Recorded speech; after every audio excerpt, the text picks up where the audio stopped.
작은 일에도 쉽게 화를 내며 주변 사람들을 불편하게 만드는 사람, 한 번쯤 만나보셨죠?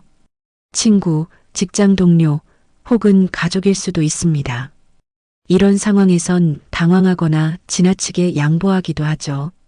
그런데 우리가 조금만 더 현명하게 대처할 수 있다면 어떨까요? 이렇게 한다면 상대의 감정에서 떨어져 상황을 주도적으로 이끌어갈 수 있게 됩니다.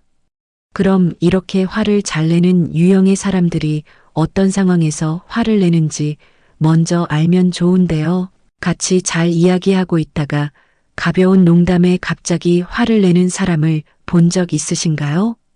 첫 번째, 사소한 농담을 심각한 공격으로 받아들이는 사람들이 있는데요. 이들은 자존심에 상처받는 걸 극도로 경계하며 방어적인 반응을 보이곤 합니다.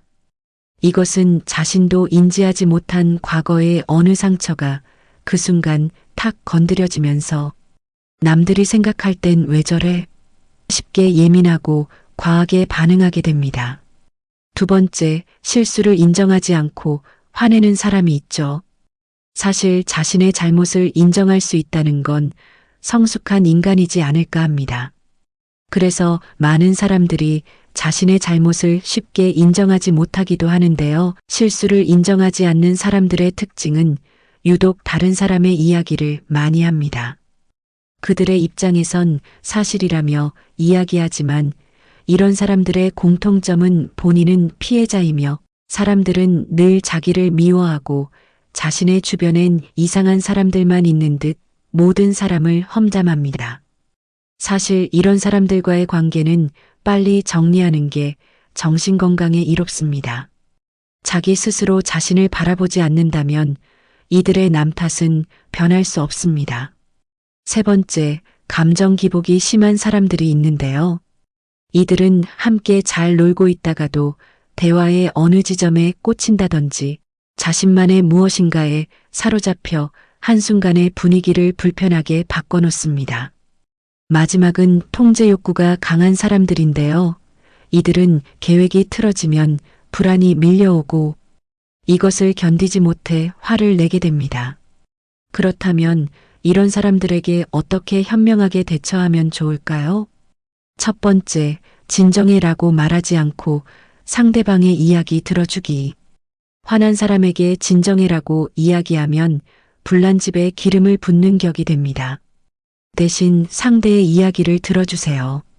사람은 자신의 이야기를 생각에 가감없이 들어주는 것만으로도 위로를 받습니다. 또한 들고 그렇게 생각했구나, 그럴 수 있었겠네 등 감정을 인정해주면서 대화를 이어가면 좋습니다. 두 번째, 상대가 너무 흥분한 상태라 도저히 대화가 불가능하거나 내가 상대와 더 이상 이야기를 하고 싶지 않은 상황일 수도 있는데요. 이런 경우 잠시 생각을 정리하고 나중에 다시 이야기하자고 이야기할 수 있습니다. 대부분의 화는 그 순간 감정을 곱씹어 커지게 되므로 한 템포 쉬면 쉬는 동안 감정도 사그라들기 마련입니다. 세 번째, 감정환기 질문인데요. 화가 잔뜩 난 얼굴을 하고 있다면 오늘 얼굴이 어두워 보이네, 혹은 붉어 보이네, 얼굴이 근심이 있어 보이네 등으로 눈에 보이는 대로 감정을 읽어주세요. 이때 절대 이 뒤에 다른 말은 붙이지 마세요. 이렇게까지만 이야기하면 평소 관계가 형성되어 있었던 사이라면 내가 아까 하면서 자신의 이야기를 하게 됩니다. 네 번째, 감정적 경계를 설정하면 좋습니다. 아무리 상대가 화났다고 해서 상대가 자신의 기분대로 나에게 함부로 대하면 안 되는 건 당연하겠죠?